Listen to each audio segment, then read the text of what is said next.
Assalamualaikum warahmatullahi wabarakatuh. Saya Nurul Hidayah dengan NIM 17103011035.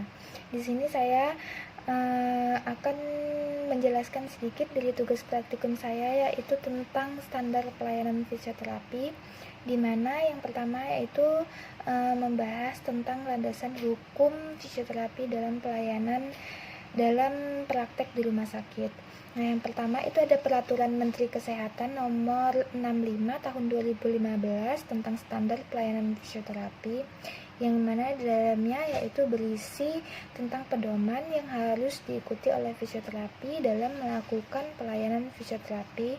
Standar pelayanan meliputi penyelenggaraan pelayanan, manajemen pelayanan, dan sumber daya, terdiri dari 6 pasal dan 1 lampiran. Nah, yang kedua itu ada Peraturan Menteri Kesehatan Republik Indonesia Nomor 80 Tahun 2013 tentang penyelenggaraan pekerjaan dan praktek fisioterapi.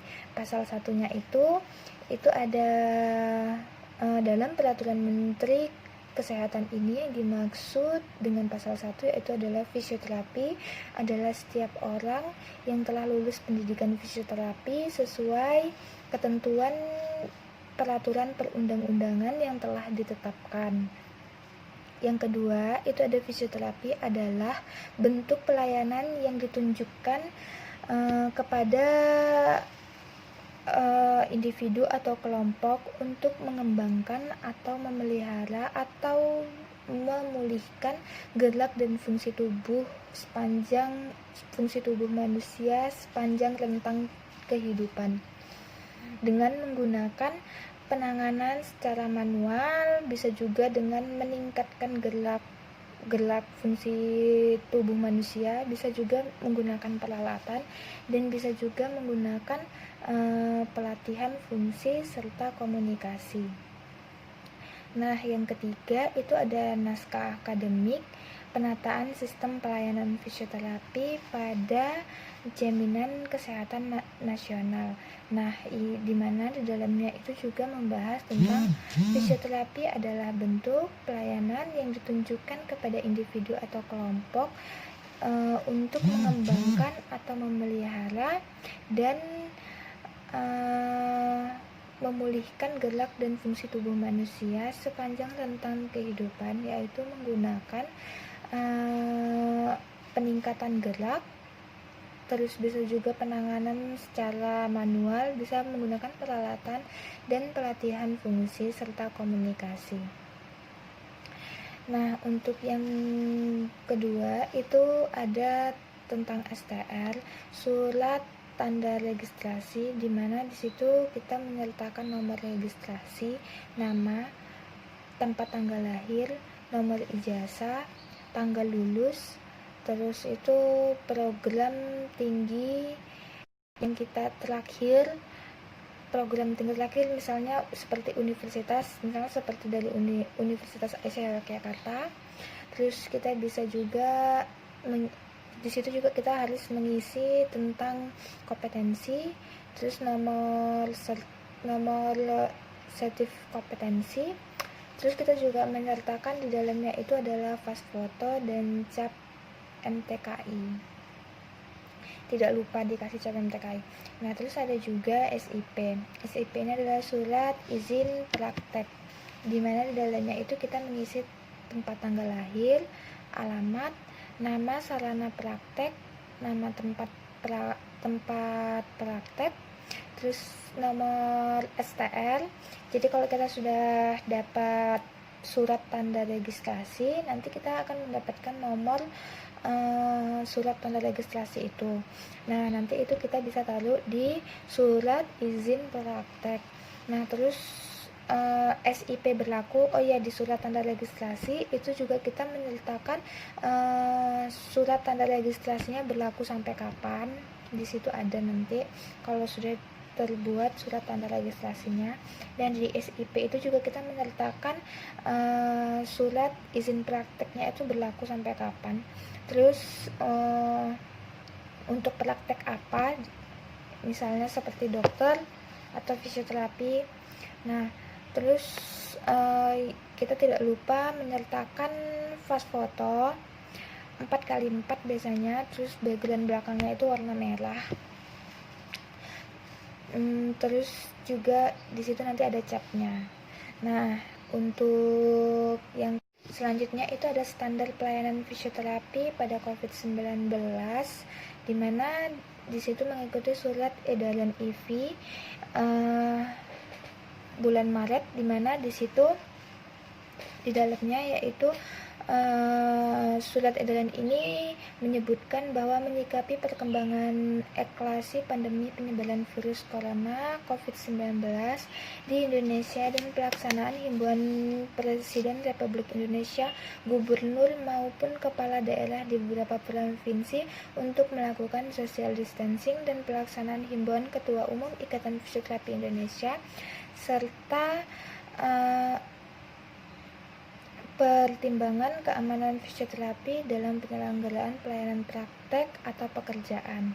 Maka pengurus pusat Ikatan Fisioterapi IV dengan ini menghimbau bahwa setelah melakukan asesmen pelayanan dan penilaian situasi serta kondisi di fasilitas pelayanan kesehatan rumah sakit, puskesmas, atau klinik dan lain-lain, masing-masing wilayah dipersilahkan kepada fisioterapi mengusulkan kepada pihak manajemen untuk melakukan peraturan pengaturan pasien, penjadwalan, pembatasan atau penghentian pelayanan fisioterapi.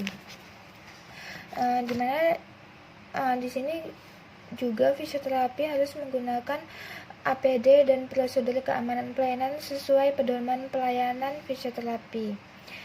Terus yang ketiga itu ada menghentikan kegiatan pelayanan di luar klinik atau rumah sakit.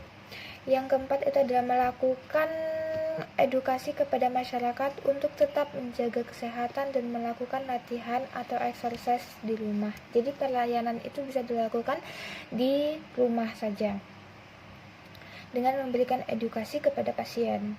Nah, untuk yang selanjutnya itu ada tentang keamanan pelayanan fisioterapi selama pandemi, di mana di pandemi COVID-19 dan perkembangan membuat seluruh tenaga kesehatan menjadi rentan untuk terpapar, menjadi sakit maupun menjadi pembawa virus COVID-19. Fisioterapi selaku tenaga kesehatan dalam kesehariannya di tempat praktek melakukan kontak langsung dengan pasien, maka perlu adanya perlindungan terhadap fisioterapi maupun terhadap pasien.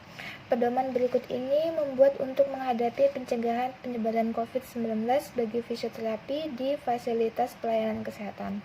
Perlindungan utama adalah menjaga kebersihan tangan, cukup dengan jaga jarak 1,5 sampai 2 meter dengan orang lain bila berada di area. Terus area pasien seperti selasar, koridor, ruang tunggu pasien, dan ruang publik. Area administrasi di klinik, puskesmas, rawat jalan, rawat inap yang tidak berkontak dengan pasien dalam pengawasan PDP. Kebersihan tangan adalah hal yang penting bagi semua orang. Lakukan cuci tangan 5 momen, yaitu sebelum menyentuh pasien, sebelum melakukan tindakan aseptik maupun membersihkan pasien, setelah melakukan tindakan aseptik atau setelah terpapar cairan tubuh pasien, setelah menyentuh pasien, setelah menyentuh area sekitar pasien. Cuci tangan dapat dilakukan dengan 2 cara, yaitu dengan sabun dan air mengalir atau dengan hand sanitizer tanpa air. Nah, untuk yang kedua itu ada tindakan menyentuh hidung, mulut, dan wajah. Itu sebagaimana kita mengetahui penyebaran COVID-19 melalui droplet, maka sebaiknya tidak menyentuh area wajah, mulut, hidung kita. Hal ini juga dapat dianjurkan kepada pasien. Jadi kita bisa memberikan instruksi kepada pasien untuk mengikuti peraturan pencegahan COVID-19 ini.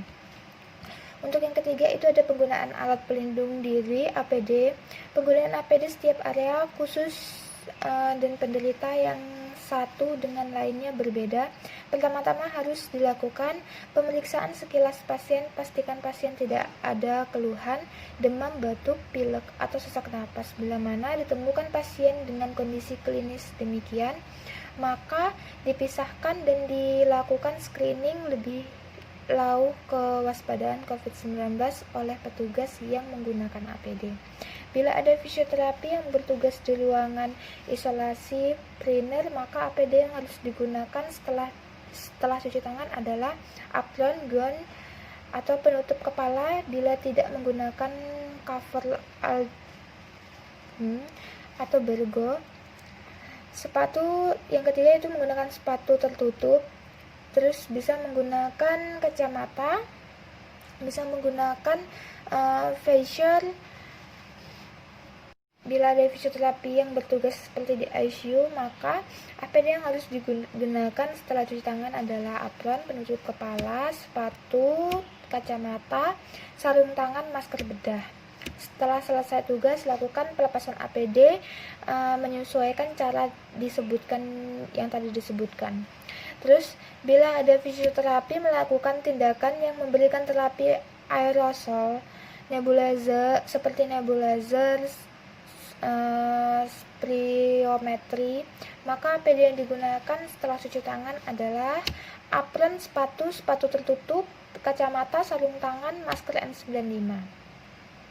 Bila ada fisioterapi pada pelayanan rawat jalan di klinik, puskesmas, maupun di rumah sakit memberikan terapi non-aerosol, maka APD yang digunakan setelah cuci tangan adalah sepatu tertutup, sarung tangan, masker bedah.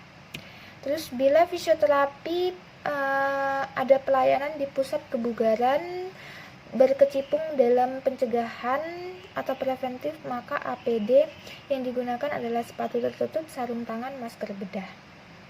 Setelah selesai, maka APD dilepaskan. Itu untuk menjaga baik fisioterapi ataupun pasien. Terus disinfeksi peralatan menjadi penting untuk pelepasan rantai penyebaran COVID-19. Lakukan ekstra disinfeksi alat lebih dari standar biasanya, mengingat pandemi telah diberlakukan. Bila perlu, lakukan disinfeksi alat setiap hari setelah selesai jam praktek alat non-aerosol. Berbeda penanganan alat aerosol, disinfeksi alat digunakan setiap selesai satu pasien, dengan catatan setiap pasien membawa sendiri masker, nebu, atau dengan selangnya serta filter sekali pakai. Disinfeksi peralatan dapat digunakan alkohol 70% untuk permukaan luar alat kecuali pada bagian dalam aerosol, misalnya tempat obat, selang. Perlu direndam cairan disinfeksi, kemudian bilas dan keringkan sesuai aturan PPI. Pisahkan sampah infeksius dan non-infeksius. Lakukan pembuangan sampah seperti aturan sanitariannya. Terus ada perlindungan lainnya, yaitu pastikan tersedia sabun cuci tangan dan tisu di wastafel. Tempelkan leaflet 5 momen cuci tangan dan 6 langkah cuci tangan sebagai pengingat pada pasien atau tenaga medis. Sediakan cairan pembersih tangan atau hand sanitizer di tempat-tempat strategis seperti di setiap band terapi atau dekat alat terapi, pintu keluar klinik. Terus disediakan juga di situ meja periksa. Kita bisa letakkan hand sanitizer di situ juga. Praktek fisioterapi menjadi mandi dan keramas setibanya di rumah. Anjurkan pasien cuci tangan setelah terapi bila perlu, serta minta pasien untuk mandi setelah pulang sampai di rumah. Sarankan juga kepada pasien untuk melakukan latihan di rumah sehingga tidak perlu sering datang ke fisioterapi di saat pandemi COVID-19 masih berlangsung. Utamakan social distancing dan berdiam di rumah. Sebagai acuan latihan dapat diberikan dalam bentuk brosur, leaflet, gambar-gambar, video yang diinstruksikan, mudah diikuti dan dilakukan, serta dianggap latihan ringan tanpa menimbulkan efek nyeri atau efek lainnya. Berikut adalah beberapa peraturan Menteri Kesehatan yang telah ditetapkan oleh IVI pada COVID-19 pada bulan Maret. Sekian dari saya, lebih kurangnya mohon maaf. Wabillahi taufiq wal hidayah. Wassalamualaikum warahmatullahi wabarakatuh.